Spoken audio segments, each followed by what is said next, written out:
Edição e evolução.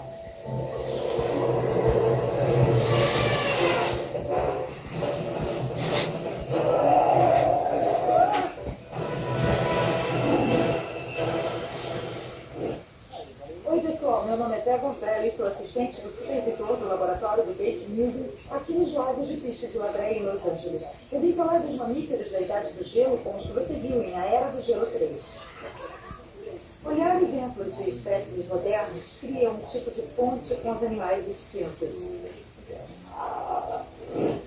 A razão para a labreia ser tão especial é que temos grandes piscinas de peixe em que um animal grande como o mene, o mamute, ficaria preso sem poder escapar. Meninas, vamos embora. Tá legal. Vamos nessa, galera. É bem legal. Preguiças, mamutes e felinos com dentes de sabre estão todos aqui como você. Tigre de dentes de sabre. Diego, carnívoro.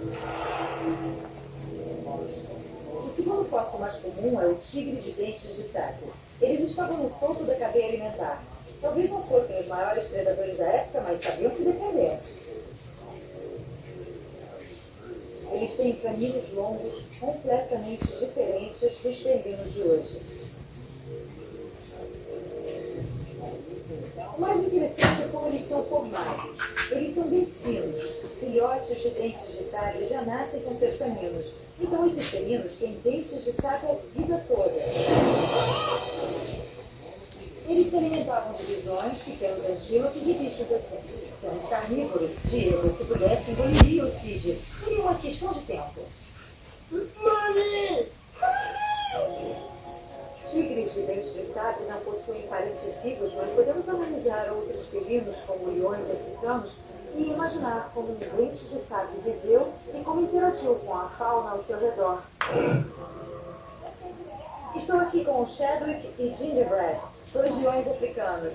O jeito mais fácil de diferenciá-los é que o macho tem juba e a fêmea não. Mas se Diego tivesse uma juba como Chadwick, ela o atrapalharia na caçada, porque não seria fácil se esconder.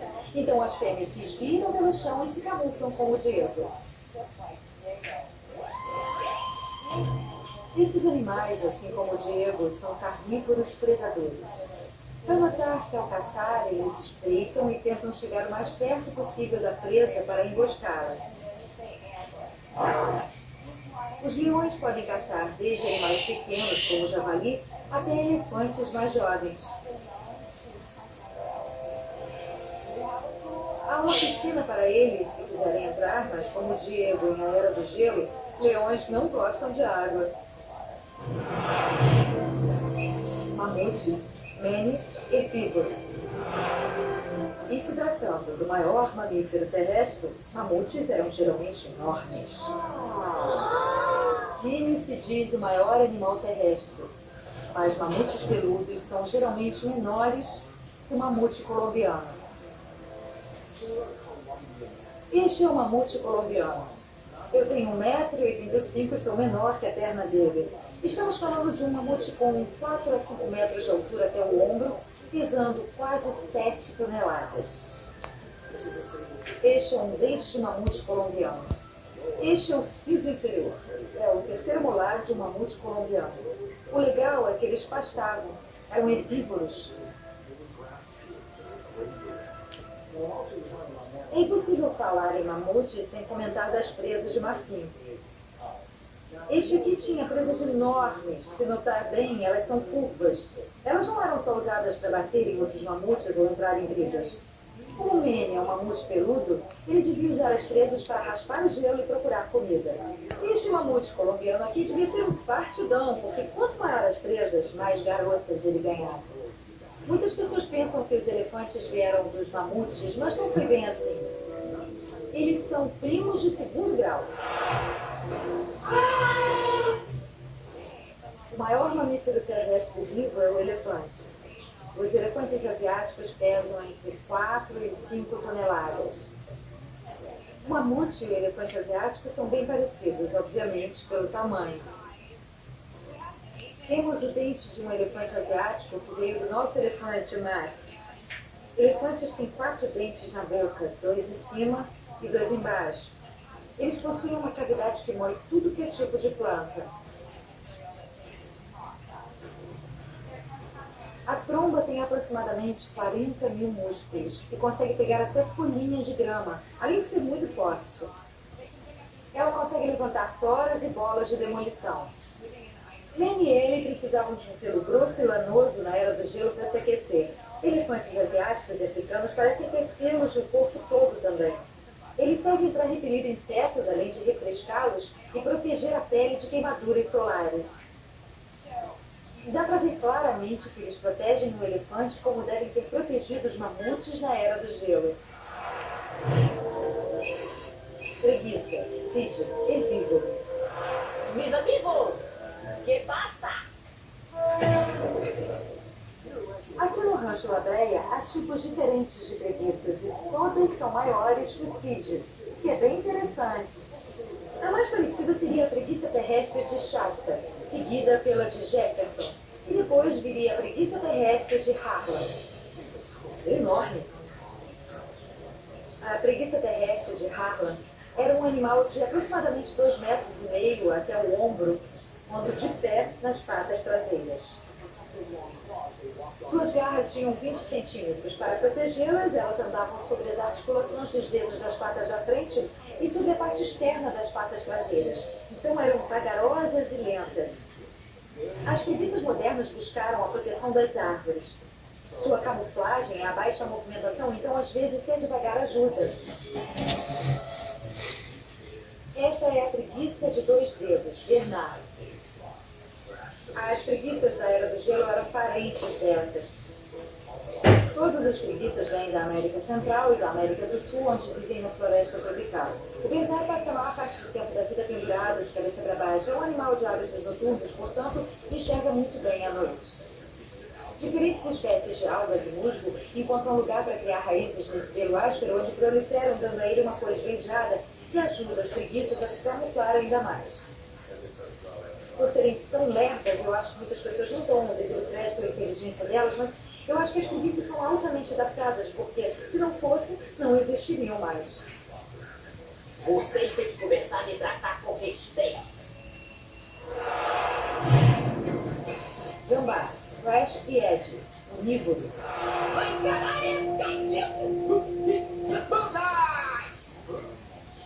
Os menores animais em A Era do Gelo 3 se assemelham ao gambá, que é do tamanho de um gato doméstico.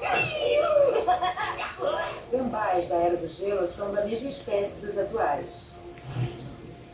Então presumimos que seu hábitat e costumes não mudaram muito. Este é o Wilbur, um gambá da Virgínia. Uma das adaptações do gambá está na cauda, onde armazenam gordura. Trata-se de uma cauda escamosa, porque quando são jovens podem se pendurar por elas. Eles as usam como uma espécie de quinto membro quando sobem árvores. Aliás, são exímios escaladores. Muitas pessoas pensam que são roedores devido à cauda comprida, mas não são nem carentes. Existem diferenças sutis entre o macho e a fêmea. Uma delas, os longos caninos protuberantes que possuem 2 funções. Eles ajudam a escavar o chão à procura de insetos e também servem para atrair as parceiras, porque quanto mais velho, mais os dentes aparecem, chamando a atenção das fêmeas. Mas que maneiro! Quando gambás se sentem ameaçados, uma de suas defesas é se fingir de morto. Eles parecem desacordados e tão baixos que ficam os batimentos cardíacos. Eles podem ficar nesse estado por até 5 minutos, dependendo do que os assustou.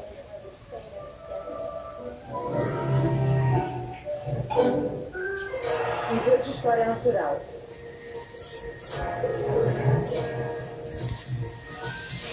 Olá, meu nome é Luiz Kiepe, diretor da ala dos dinossauros do Museu de História Natural do município de Los Angeles. E vou falar um pouco dos dinossauros de A Era do Gelo 3. As pessoas precisam saber que já faz tempo que os dinossauros dominaram a Terra e que várias espécies foram extintas há vários milhões de anos. Também precisam saber que esses animais não habitavam o mesmo lugar. O Guanlong vivia na China e o Belemix só foi encontrado na Europa. Então, esses bichos nunca se viram. Anquilossauro, herbívoros.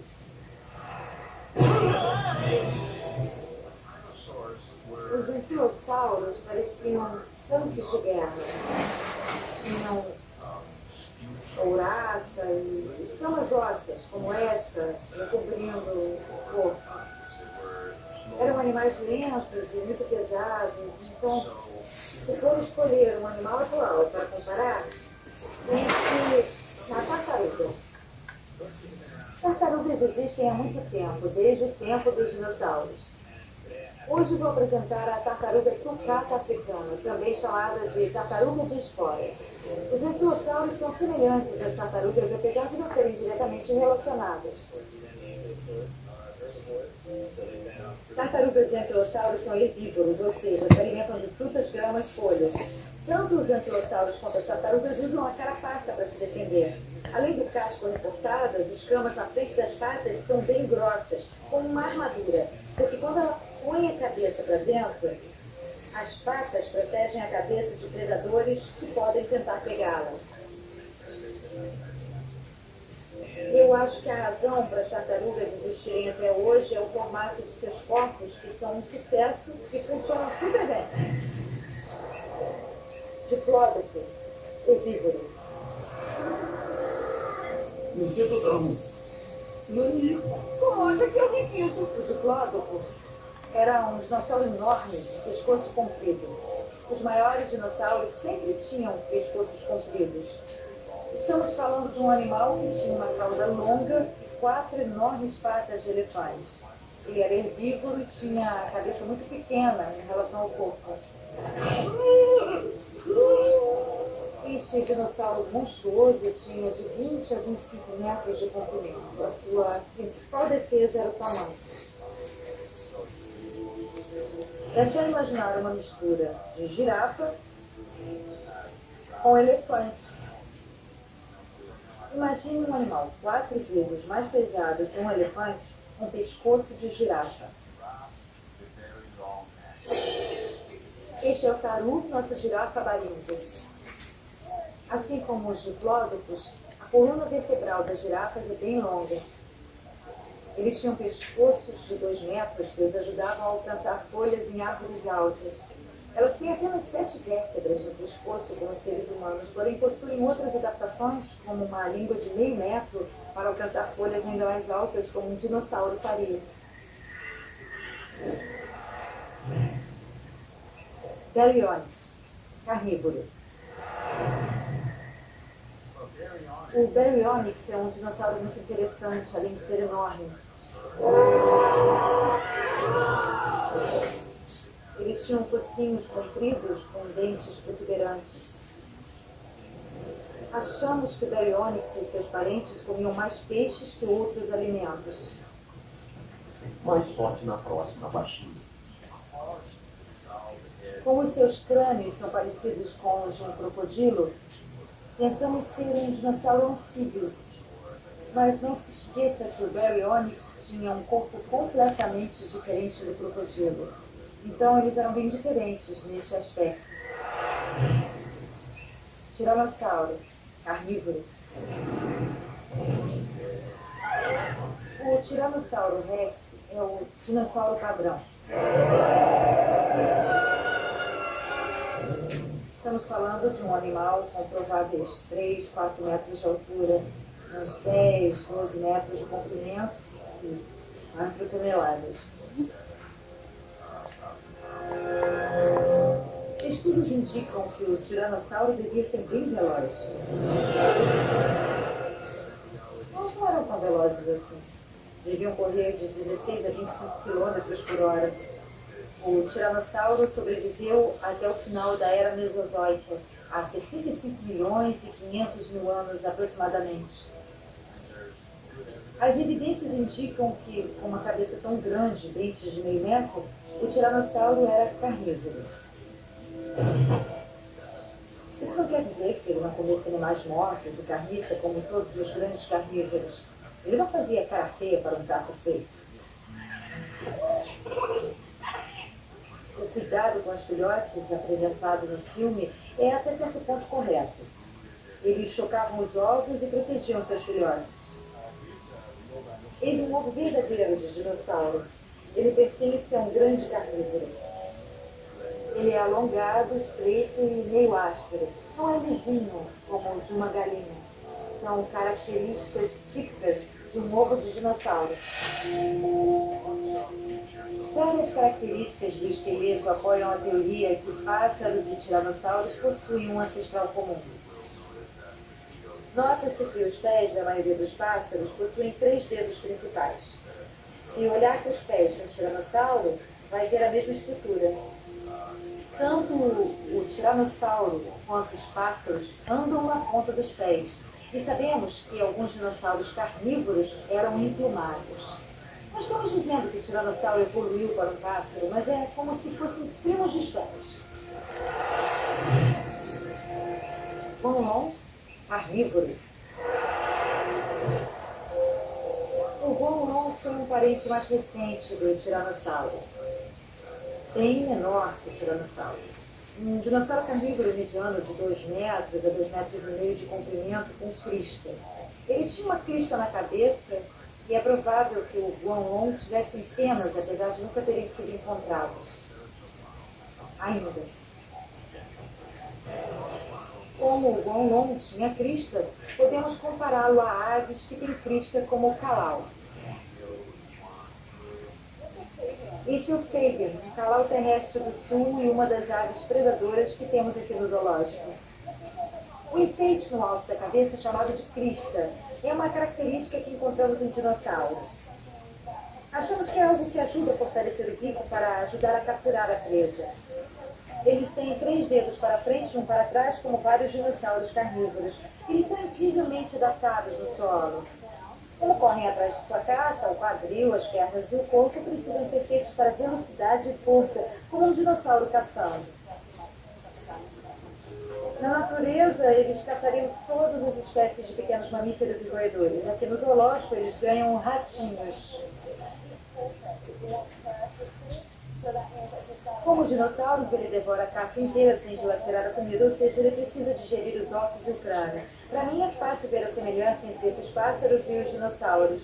Desde as pernas e pés escamosos até as adaptações para a caça. Tudo torna o parentesco aparência. Muitos de nós acreditam que os dinossauros não estão extintos. Quer dizer, grandes dinossauros como o Tiranossauro e o Triceratops foram extintos há 65, 66 milhões de anos. Mas seus descendentes, os pássaros, estão vivos e possuem uma grande diversidade. Então ainda achamos que até certo ponto vivemos num mundo dominado por dinossauros.